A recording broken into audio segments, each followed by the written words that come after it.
Bismillahirrahmanirrahim. Assalamu alaikum, my dear students. I am Shahzad Waheed, and we are discussing biology.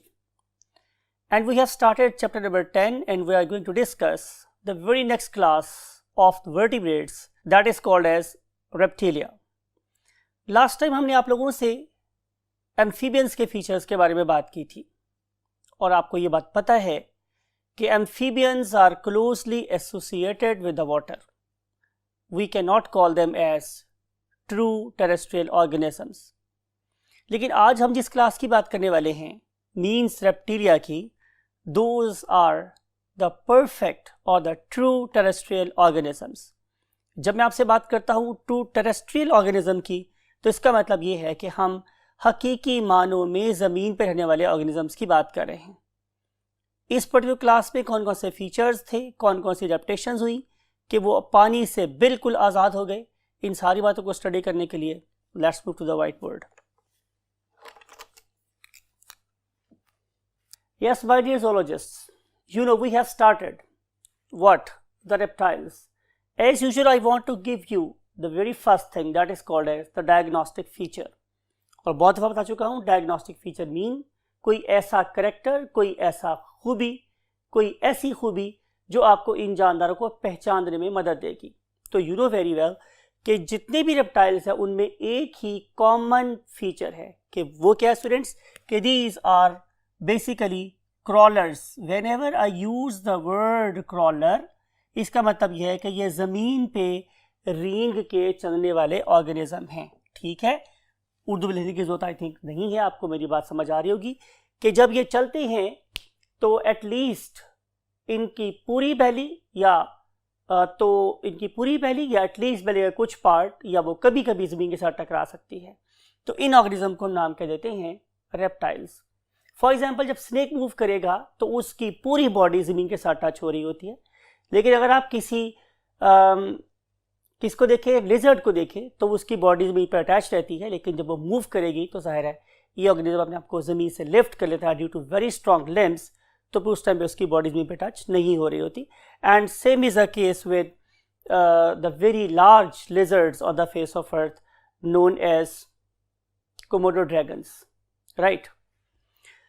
So now we want to discuss the next thing that is called as evolutionary status. तो evolutionary status में आपको दो ही बातें बतानी है. Number one कि ये जो मेरे पास ऑर्गेनिजम्स हैं दे बेसिकली इवॉल्व्ड फ्रॉम, ये कहाँ से इवॉल्व हुए. तो very simple and plain answer, any guess? Perfect, amphibians. तो ये एम्फीबियंस से इवॉल्व हुए. इसका मतलब है कि हम इन ऑर्गेनिजम्स को, मीन एम्फीबियंस को, एंसेस्टर्स के जद्द अमजद या आबाओ अजदाद कह सकते हैं. ये वाले ऑर्गेनिजम्स बहुत स्लोली इवॉल्व हुए फ्रॉम द एम्फीबियंस और फिर डोमिनेट कर गए एक पर्टिकुलर ईरा में, that is called as a Mesozoic era, right. और फिर जो कंडीशंस थी वो आहिस्ता आहिस्ता खतरनाक होती गई, डेंजरस होती गई, अनफिट होती गई for these organisms in the very red era that I have written for you, that is called as tertiary era. तो टर्शरी ईरा में इनके नंबर में और इनकी डाइवर्सिटी में बहुत शार्प डिक्लाइन आया. ठीक है, उसकी क्या क्या वजूहात हो सकती हैं, it is beyond your course. Now we want to move to the next thing कि अगर ये वाले ऑर्गेनिज्म एम्फीबियन से इवॉल्व हुए तो इनके अंदर कौन कौन सी ऐसी एवोल्यूशनरी एडवांसमेंट्स हुई कि ये ज़मीन पे पूरी तरह रहने के काबिल हो गए. तो उसमें जो सबसे पहला फीचर आप लोगों की बुक में मेंशन है, that is the copulatory organ. What is meant by the copulatory organ? Couple का मतलब क्या होता है? जुड़ना, जोड़ा होना, राइट.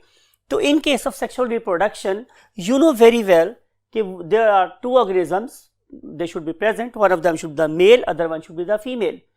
और आप पढ़े लिखे बच्चे, आपको पता है कि there are two types of fertilizations as well, कि हम अगर एक एग को स्पर्म से बनाना चाह रहे हैं तो वो दो जगहों पे मिल सकता है. Number one, in the water outside the body, इसे हम क्या बोलते हैं? External fertilisation.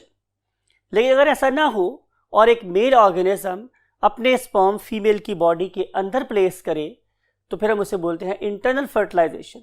और अगर ऐसा होना है तो फिर मेल शुड बी कैपेबल और male should have an organ that may use to transfer the sperms into the female body, और उस पर्टिकुलर ऑर्गन को हम नाम कह देते हैं कपुलेटरी ऑर्गन। और उस कपुलेटरी ऑर्गन का नाम in case of reptiles is hemipenis. तो इन ऑर्गेनिजम्स के अंदर एक कपुलेटरी ऑर्गन डेवलप हुआ जिसे हम लोग हेमीपीनस के नाम से जानते हैं। It is basically not a perfect copulatory organ, rather it is a invertible sac. और इस पर्टिकुलर सैक के अंदर जो पहले मेल है वो स्पर्म्स को क्या करता है, इकट्ठा कर लेता है और फिर इसको इवर्ट करके फीमेल बॉडी में प्लेस कर देता है। लेकिन बहरहाल ये वो हमारी फेस ऑफ अर्थ पे पहले ऑर्गेनिज्म थे जिन्होंने सक्सेसफुली पानी से आज़ाद होकर, पानी की रिक्वायरमेंट को एक साइड पे रखते हुए, बिल्कुल टेरेस्ट्रियल मोड के मुताबिक स्पर्म्स को सक्सेसफुली ट्रांसफर किया इनटू द फीमेल बॉडी। तो ये सबसे पहली और मोस्ट इंपॉर्टेंट एडवांसमेंट थी to get rid of the water and have independence from the water. अब हम चलेंगे नेक्स्ट थिंग पर।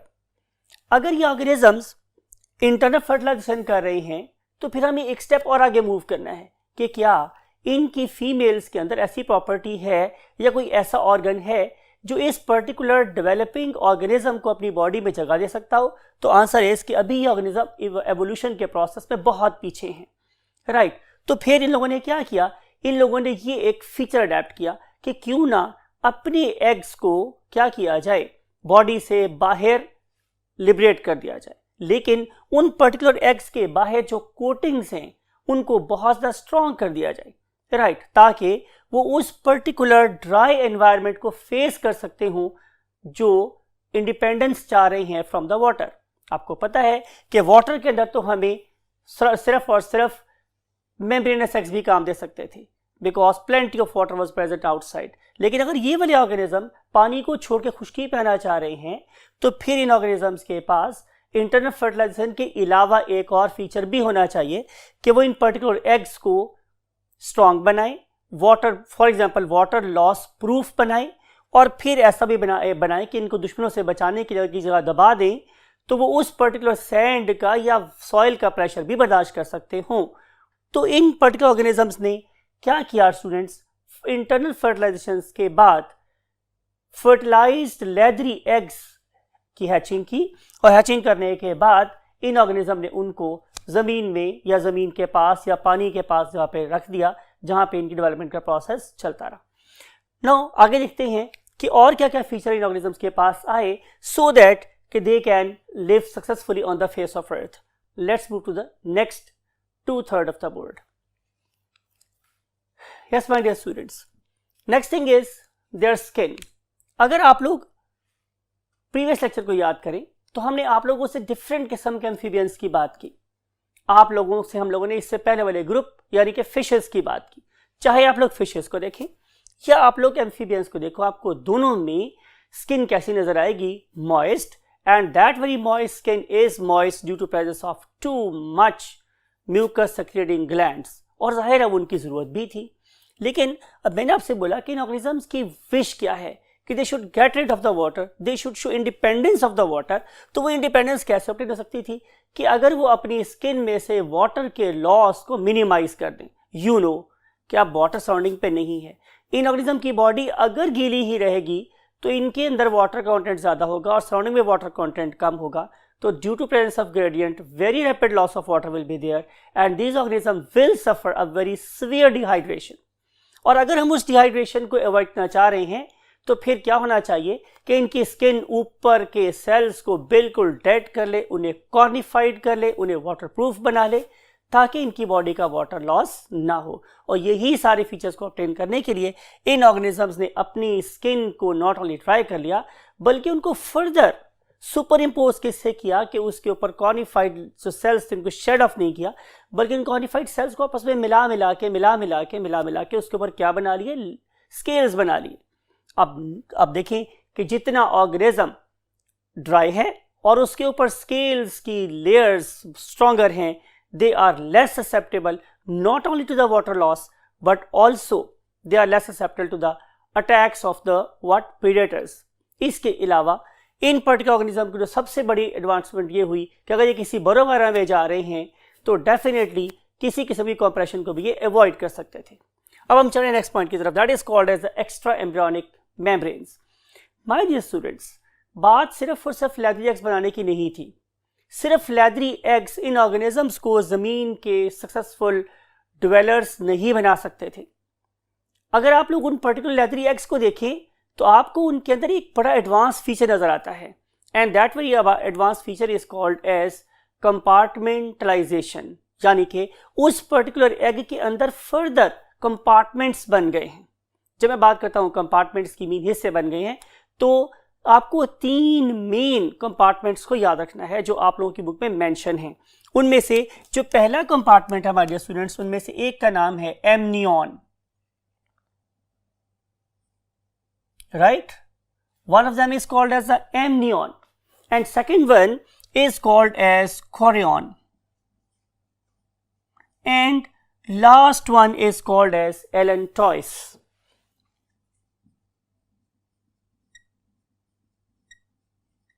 Right? अब इनमें से आप लोगों के इस पर्टिकुलर लेवल पे जो सबसे इंपॉर्टेंट मेम्ब्रेन है, that is called as a amnion, और वो तमाम के तमाम ऑर्गेनिजम्स के जिनके अंदर एम्ब्रियो के बाहर एक प्रोटेक्टिव लेयर प्रेजेंट है, they are called as amniotes. और आप लोगों की इत्तला के लिए अर्ज है कि there are only 3 groups, those are basically what amniotes means कि उनके डेवलपिंग एम्ब्रियो के बाहर एक extra embryonic protective layer present है। उनमें से एक है रेप्टाइल्स, और नंबर 2 पर कौन है स्टूडेंट्स, बर्ड्स, और नंबर 3 पे यू आप मीन्स मैमल्स। तो इस तरीके से हमारे पास एमनियोट्स में 3 ग्रुप्स आ जाते हैं। One of them is called as reptiles, number 2 are called as aves, and number 3 are called as mammals. तो हमारी डेवलपमेंट के दौरान में भी हमारे गिर्द एक प्रॉपर सैक प्रेजेंट होती है, और उस प्रॉपर सैक का नाम क्या है स्टूडेंट्स, एमनियन। और जहां तक ताल्लुक है मेरे पास कोरियन और एलैंटोइस का, तो उनका जो फंक्शन है वो एक्सक्रीटरी है और रेस्पिरेटरी है, यानी कि अल्लाह रब्बुल इज़्ज़त इनके अंदर एक सैक रखती है जो कि बेसिकली इस डेवलपिंग एम्ब्रियो के वेस्ट प्रोडक्ट को सेव कर रही है। राइट? इस पर्पस के लिए आप लोग इस इमेज को देखें। इस इमेज में आप लोगों को नजर आ रहा है कि यहाँ पे एक एग है, that is basically covered with the shell, और इसके अंदर हमारे पास एग मेम्ब्रेन प्रेजेंट है, और उसके बाद अंदर आपको नजर आ रहे हैं 3 different compartments. One is having what, the embryo, ठीक है, और उसका नाम हमारे पास क्या है, उसका नाम क्या है मेरे पास स्टूडेंट्स, एमनियन। इसके अलावा यहाँ पे 2 लेयर्स और प्रेजेंट हैं। One of them is called as chorion, other one is called as allantois. One membrane is specially designed to store the waste products of the organism, and it is called as allantois. लेकिन अगर मैं दूसरी membrane की बात करूं, means chorion, it is specially designed for the exchange of the gases with the environment. So it is a perfect kind of uterus that can basically give rise to the development of the organisms. तो ये है students advancement, ये है evolutionary process, यानी कि ये वाली तीनों मेम्ब्रेन्स हमें किसी भी एम्फीबियंस के एग में नजर नहीं आ रही थी, लेकिन इन्होंने हिम्मत दिखाई और इन लोगों ने अपने अंदर ये एडवांसमेंट्स की और अल्टीमेटली ये ज़मीन के फर्स्ट सक्सेसफुल डेवलपर्स बन गए। अब हम चल रहे हैं नेक्स्ट थिंग की तरफ, वो ये है हार्ट। माय डियर स्टूडेंट्स, अगर आपको याद हो तो हम लोगों ने फिशेस के बारे में कहा था कि उनमें सिर्फ 2 चेम्बर्स होते हैं। One of them is called as auricle, other one is called as ventricle. लेकिन जब हम लोग एम्फीबियन के लेवल पर आए तो हमें यह पता चला कि इनके अंदर अब एट्रियम डिवाइड होकर 2 एट्रिया बना रहा है, ठीक है। अगर हम ड्रॉ करके देखें तो ड्राइंग कुछ इस तरह बनेगी कि ये था मेरे पास बेसिकली व्हाट, एक एट्रियम, और ये मेरे पास क्या स्टूडेंट्स, एक वेंट्रिकल। लेकिन एम्फीबियंस में क्या हुआ कि यहाँ एक पार्टीशन बनना शुरू हुई जिसने एक एट्रियम को 2 एट्रिया में कन्वर्ट कर दिया। लेकिन अभी भी आपको याद होगा कि वेंट्रिकल एक ही था एम्फीबियन के केस में, तो यहाँ पे मिक्सिंग ऑफ ब्लड हो रही थी। लेकिन जो ही हम लोग आए किस पे, रेप्टाइल के लेवल पे, तो रेप्टाइल्स ने इस पर्टिकुलर इंटर वेंट्रिकुलर सेप्टम को क्या कर दिया, कंटिन्यू करना शुरू कर दिया, बढ़ाना शुरू कर दिया। Most of the time it is perfectly dividing what the ventricles. लेकिन इसकी परफेक्शन अपने नुक्ता उरूज पे, अपने कमाल पे किस में नजर आती है हमें? क्रोकोडाइल्स में, राइट। तो बाकी ग्रुप्स के अंदर still there is a very slight mixing of blood, but in case of the crocodiles this particular partition is perfect. So हम कह सकते हैं कि रेप्टाइल्स ही वो वाहिद ऑर्गेनिज्म थे कि जिनके अंदर एक परफेक्टली 4 चेम्बर्ड हार्ट डेवलप हुआ। तो आप लिख सकते हैं कि there are 4 chambered hearts, and these 4 chambered hearts basically consist of 2 atria and definitely 2 ventricles. However, in case of other groups like snakes and lizards, partition is not that perfect. Next thing, next article जो book में लिखा हुआ है, that is nothing other than the better adapted legs. अगर आप लोग देखते हैं स्टूडेंट्स लिजर्ड को, तो आप इमेजिन करें, बात को आपने जरा गौर से सुना माय डियर स्टूडेंट्स, मैं आपसे ये बोल रहा हूं कि आपने पुशअप्स लगाते हुए चलना है, तो आई थिंक कि आप भी बहुत जल्दी थक जाएंगे अगर आपको पुशअप्स लगा के चलना हो। लेकिन लिटरली स्पीकिंग वाकई ऐसा होता है कि ये जो हमारे लिजर्ड्स हैं, जैसे कोमोडो ड्रैगन वगैरह बड़ी लिजर्ड्स हैं, literally their limbs are parallel to the weight of the body. जब उनकी limbs parallel to the weight of the body हैं, तो उनकी लिम्स को इतना स्ट्रांग होना था कि वो उनके पूरी बॉडी के वेट को जमीन की ग्रेविटी के अगेंस्ट लिफ्ट कर सकती हो। अगर मैं आप लोगों की बात करूं तो आप लोगों की लेग्स आपके वेट के एट राइट एंगल हैं। True with the dog, true with the other lions and tigers. उनके वेट के नीचे टांगे आ गई हैं, it is very easy to lift.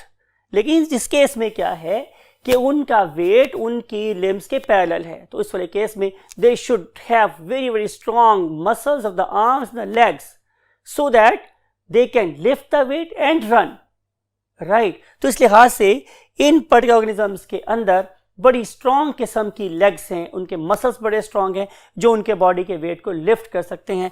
look at the crocodiles, look at the gavialis, look at the alligators, look at the what lizards. These all organisms, they are basically very very strong in terms of the muscles of the legs and arms. और इसी वजह से ये जो organisms हैं, they can move for a certain period, then they should have a pause, they want to allow their muscles to rest and then they move again. Particularly अगर आपने कभी वॉल लिजर्ड को देखा हो, तो वॉल लिजर्ड ऐसे ही कर रही होती है, थोड़े से के लिए मूव करती है और उसके बाद रुक जाती है, then begin to move again, because कि इस पर्टिकुलर ऑर्गेनिज्म को अपनी पूरी बॉडी को लिफ्ट करके मूव करना होता है। That is really a marvelous job. Now we want to go to the next article and of course in the last 1/3 of the board. Look at this my dear students, बहुत खूबियां हैं इस group में। I am talking about the reptiles, बहुत capabilities है इनके पास, लेकिन एक प्रॉपर्टी अभी भी इनके अंदर डेफिशिएंट है। वो प्रॉपर्टी मेरे पास क्या माय डियर स्टूडेंट्स, कि these organism do not have a thermo regulatory system. मैंने एक वर्ड लिखा आप लोगों के पास, क्या? डू नॉट हैव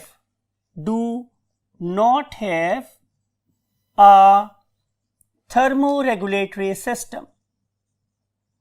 इसका मतलब ये होगा कि इनके बॉडी का टेम्परेचर वही होगा जो कि सराउंडिंग का टेम्परेचर है, यानी कि इनकी पार्टी भी वही है, JJON, जरा जिते उदे नाल।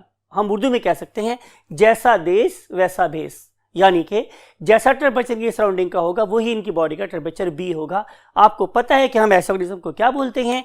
Very right, these are called as cold blooded organisms और ऑल्सो नोन एज पोइकिलोथर्म्स। इन्हें हम लोग पोइकिलोथर्म्स का नाम भी देते हैं। ये एक बहुत बड़ा ड्रॉबैक था और शायद बहुत सारी कॉजेज ऑफ एक्सटिंक्शन के अलावा जो चीज़ इनकी एक्सटिंक्शन की वजह बनी वो इनकी थर्मो रेगुलेटरी इनएबिलिटी थी, राइट। कहा जाता है कि जब इस पर्टिकुलर कुराई अर्थ के साथ आके बहुत बड़ा मेटियोराइट आके हिट किया तो उसके रिजल्ट में बहुत अरसे तक सूरज रेडिएशंस हमारी ज़मीन तक नहीं पहुंच सकी गर्थ की वजह से।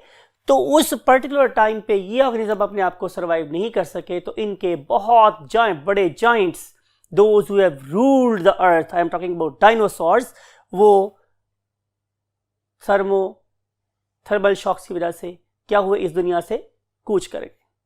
तो ये थ्योरी है, it may be wrong, it may be true, लेकिन थ्योरी ये है कि by these giants mean dinosaurs they become extinct. तो उनकी एक बहुत बड़ी वजह मैंने बोली थी आप लोगों के साथ, वो ये कि ये अपनी बॉडी के टेम्परेचर रेगुलेट नहीं कर सके। बहरहाल परफेक्शन अल्लाह ताला के यहाँ है, बाकी तमाम फीचर्स के अलावा ये इनके अंदर ड्रॉबैक पाया जाता है। मुझे स्टक रहना है मोस्ट ऑफ द टाइम आपकी बुक के साथ। तो अब देखेंगे कि आप लोगों की बुक में नेक्स्ट आर्टिकल क्या है, that is the types of the reptiles. तो आप लोगों की बुक में रेप्टाइल्स की 3 मेन टाइप्स डिस्क्राइब की गई हैं। One of them is called lizards and snacks. Number 2 is called as Tetrapod, that is basically Sphenodon. It is only confined to the very small part of the world that is lying very close to the continent Australia. Yes, I am talking about New Zealand. ठीक है, तो New Zealand में ये organism सिर्फ पाया जाता है। You can see its image. और अगर मैं कोशिश कर रहा हूँ आप लोगों के लिए कि हम इसको मैप, वर्ल्ड मैप आपको दिखाएं कि न्यूजीलैंड बेसिकली ऑस्ट्रेलिया के भी ईस्ट में पाया जाता है, right. So that very country or small island is blessed with this particular organism, very beautiful organism called as Tetrapod. And now we want to move to the last class, and that very last class is called as the crocodiles, alligators and the gavialis. और इन तीनों की तीनों जो classes हैं इनके बारे में हमारा ख्याल ये है कि ये वाले ऑर्गेनिजम्स जद्द अमजद हैं, एंसेस्टर्स हैं किस ग्रुप के, मॉडर्न बर्ड्स के, राइट। मॉडर्न बर्ड्स कैसे इनसे एवॉल्व हुए, उनमें से कौन सा ग्रुप उनकी एवोल्यूशन की बाइस बना, जाहिर हम उसको क्लास एव्स में पढ़ेंगे जाके। लेकिन बहरहाल अब यहाँ पे बात को छोड़ते हैं कि ये ऑर्गेनिजम्स बहरहाल हमारे मॉडर्न बर्ड्स के एंसेस्टर्स हैं। माय डियर स्टूडेंट्स, जो नेक्स्ट पॉइंट आप लोगों की बुक में मेंशन है जो बहुत इंपॉर्टेंट है, और अगेन बोल रहा हूँ कि वो एक नंबर आपको दिला सकता है जो शायद आपको मेरे में ले जाए, वो ये कि टुडे रेप्टाइल्स जो मेरे पास आज के रेप्टाइल्स हैं, mean lizard, snakes, tuatara, crocodiles, gavialis and crocodile alligator, sorry, ये सारे के सारे ऑर्गेनिज्म किस दौर में इवॉल्व हुए। तो आंसर है स्टूडेंट्स मेरे पास कि वो इवॉल्व हुए क्रिटेशियस पीरियड में, क्रिटेशियस पीरियड में, ठीक है। लेकिन इनका जो एक्चुअल रूलिंग टाइम है जिसपे वो पूरी दुनिया पे छा गए, वो टाइम मेरे पास कौन था स्टूडेंट्स, जुरासिक। आपने डेफिनेटली जुरासिक पार्क मूवी भी देखी होगी, ठीक है। तो ये मेरे पास जुरासिक पीरियड में इन्होंने हमारी पूरी ज़मीन के ऊपर रूलिंग की, प्रॉपर कब्जा किया। अब हम आखिरी बात पढ़ने वाले हैं कि ये वाले ऑर्गेनिजम्स हमारी इस कुरे अर्ज पे, हमारी इस ज़मीन पे कहाँ कहाँ पाए जाते हैं। तो इसका आंसर मेरे पास स्टूडेंट्स ये है कि 2 जगह पाए जाते हैं। One of them is in the temperate zone, ठीक है, and other one is called as tropical zone. ये 2 जोन्स में पाए जाते हैं। अब सवाल ये है कि अगर ये 2 जोन में पाए जाते हैं तो फिर ये फ्लरिश किस में किए, ज़्यादा ये किस में रहते हैं, तो answer is in the tropical zone. So ये वो इंफॉर्मेशन है that is basically present in your book, but I want to give you some interesting facts regarding this particular group, और इसके लिए हम मूव करते हैं towards an animation. Yes, my dear students, welcome on this animation. और अगर आप इस एनिमेशन को देख रहे हैं तो इसमें मैं आप लोगों के साथ कुछ इंटरेस्टिंग फैक्ट्स डिस्कस करने वाला हूं। नंबर 1 कि look at this particular lizard, perhaps it is the world's largest lizard. इसे नाम देते हैं कोमोडो ड्रैगन। इस ऑर्गेनिज्म के बारे में जो सबसे इंटरेस्टिंग फैक्ट है वो स्टूडेंट्स ये है कि यह ऑर्गेनिज्म किसी को काटता नहीं है, लेकिन ये कभी भूखा भी नहीं मरता। ये वाला ऑर्गेनिज्म अपने मुंह के अंदर एक इंतहाई खतरनाक किस्म की बाइफरकेटेड टंग रखता है, और this tongue is very long, लेकिन लॉन्ग होने इसकी स्पेशलिटी नहीं है।